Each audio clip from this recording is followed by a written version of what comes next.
Welcome to the Morning Wood. I'm your host, John Heisop, joined as always by my friend, the great Matt Modi. Everybody knows that the best time to start laying the wood to the books is in the morning, and that's what we do every single morning on this show. So do yourself a favor, hit the subscribe button, get the notifications on. You don't want to miss this for the rest of your life, okay? You're not going to remember that this show comes on, all right? You're going to need notifications to notify you. That's why we have them set up. While you're doing all that, let's take a look and see what we did last time we were together.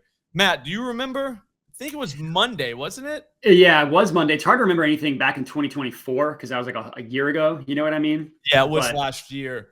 Yeah. Yeah, that was the wild game with the 49ers, Lions, and then we did some NBA. So I remember I had Gibbs, 100-plus rushing yards, plus 120. That hit, no big deal. A lot of people gave me a lot of shit about that because they said that he was going to rest and he couldn't run the Niners, blah, blah, blah, blah, blah.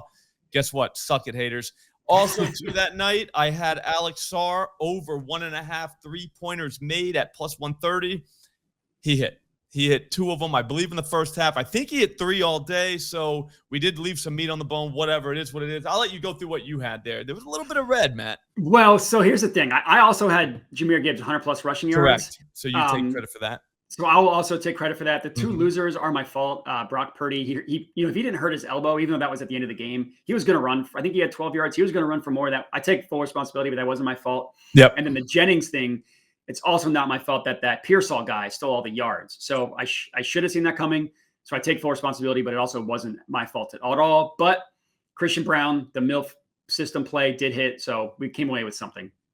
Yeah, plus 200 kind of takes away the other ones. A lot of people don't realize that. The new guys, they see 1 and 2 and they're like, ooh, that's bad. But then if the one win was for plus 200, that means that the other two got canceled out. So you broke even, literally broke even. Yeah, literally broke even. But it's what it is. This is not a math show. This is a gambling show. I'm going to let you go first, though.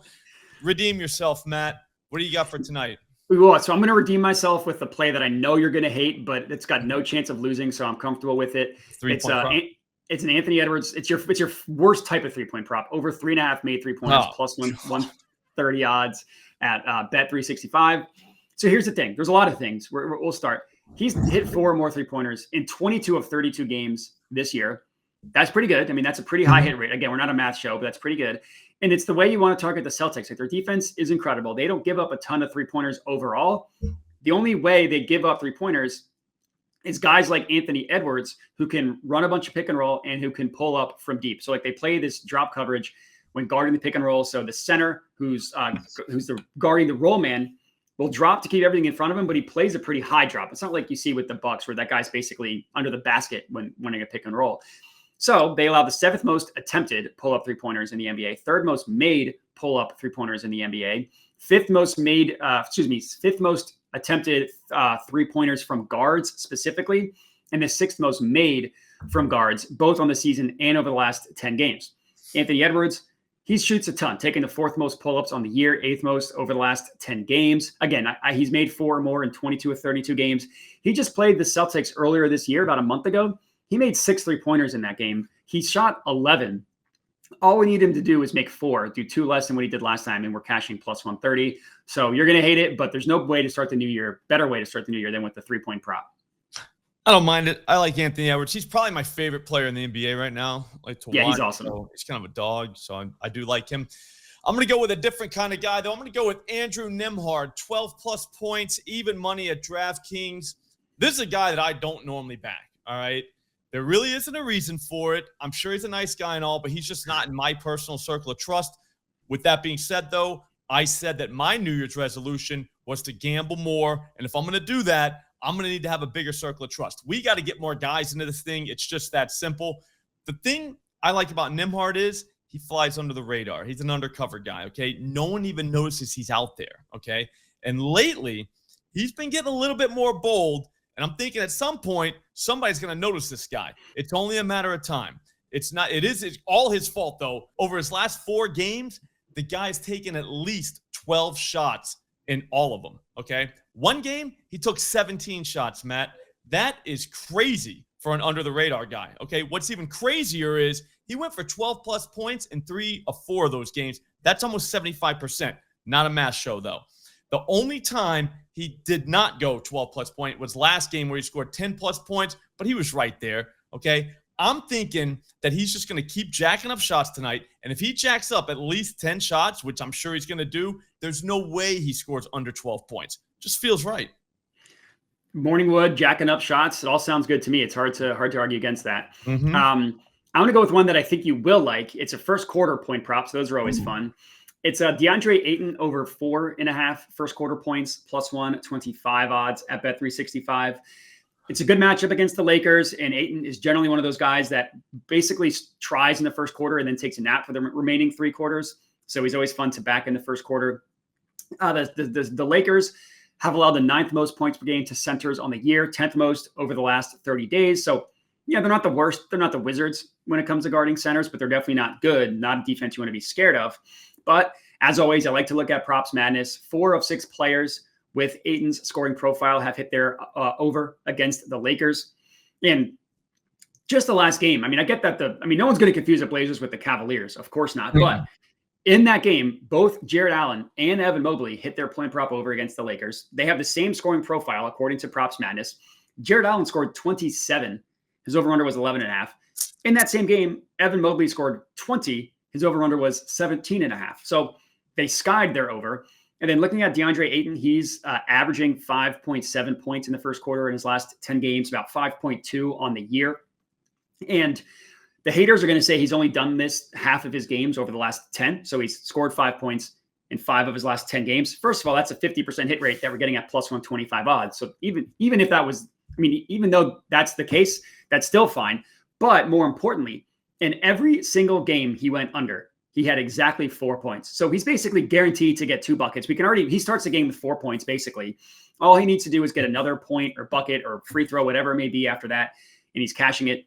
He just played the Lakers in December, scored 8 points in the first quarter, had 7 field goal attempts in the first quarter. He's getting 5 points tonight. Yeah, that feels good. I'm going to go Brook Lopez over 1.5 made threes, plus 105 at ESPN Bet or DK. You never forget your first. All right. Everybody knows that. Lopez is going to see the Nets tonight, and that was the team that drafted him way back when. It's been years since he played for him, but they still get him up. Okay. Every time Brooklyn comes to Milwaukee, it's the same story. The day after Christmas, the Nets were in Milwaukee, and Lopez canned 4 threes. Last season, in one game in Milwaukee against the Nets, Brook drained 3 threes, just like the time before that when he drained 3 threes. It all makes sense because not only does Brook still have a little bit of hate left in his heart for these guys, but he's also a home rims guy. This season, he is 40% behind the arc at home. When he goes on the road, it's only 33%. I'm guessing he's going to be hanging out behind the arc just like he always does. And when he gets the ball, he's going to be drilling. We only need 2 threes. Feels too easy. Yeah, that's good. I like it. All right, my last one. We're sticking in the same game, Blazers-Lakers. Austin Reeves, 5+ rebounds, plus 160 odds at Bet365. I think this line might get somebody fired again. Last time I said somebody was going to get fired for the Christian Brown line, and he cashed. So I feel bad for that person. Hopefully it's not the same guy, because that would really be tough. You're fired twice. That is literally. Yeah, exactly. So the haters are going to say, why is this a terrible line? He's only done this in 11 of 27 games this year.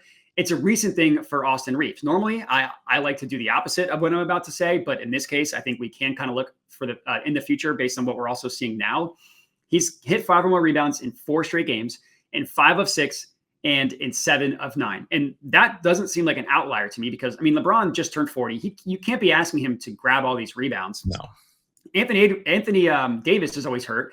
Can't be asking him to grab all these rebounds. And Austin Reeves has taken a lot more of the playmaking duty. So when you get a guy like him who can grab and go, it's very valuable. Also, D'Angelo Russell is no longer on the team. He was traded. He definitely can't suit up for them tonight. It's only been 2 games, but in those 2 games without D'Lo this year, Austin Reeves has 10 and 9 rebounds. So easily cash the over. More importantly, 17 and 14 rebound chances. Last year, he played 6 games without D'Lo. He hit 5 or more rebounds in 4 of those 6 games. That's 8 games total, averaging about 10.5 rebound chances per game. Perfectly acceptable for someone only needing to get to 5 rebounds, especially at the plus 160 odds. It's a good matchup against the Blazers, who will allow guards to rebound against them. Reeves is listed as a shooting guard, and the Blazers have allowed the 6th most rebounds per game to shooting guards. Now, I normally like the position stuff can be a little bit wonky because if he's playmaking more, maybe he's a point guard. LeBron is kind of the Lakers point guard. So I generally don't care a ton about like the specific positional stuff unless it's point guard or center. But in this case, I'm going to use it because it helps my argument and because of the fact that per props madness, 7 of 11 players with Reeves rebounding profile have hit their over rebound prop against them. Of the 4 that went under, 3 of them went under by the hook. So they all had 3 rebounds and their over-under was 3.5. So they're all been right there, not their fault. But Austin Reeves, I mean, he might get a double-double tonight, which is plus 125 odds, plus 425 odds. But we're only asking him to get half that in terms of rebounds. For plus 160, just was too easy. That feels like a deal. That feels like a really good deal, too. I don't know. I might look into the Austin Reeves game. Who knows? But one thing I do know is I will be back on this channel at 4 p.m. We're going to go through and find some more bets using the tools at OddsJam. Last month, I think we put a couple books out of business doing that. So, again, get subscribed. Get the notifications on. It's going to be 4 p.m. You don't want to miss this. I'll walk you through how to use these things. Again, we cleaned up last month. You're going to want to clean up with us this month. Thanks for watching. We'll see you tomorrow.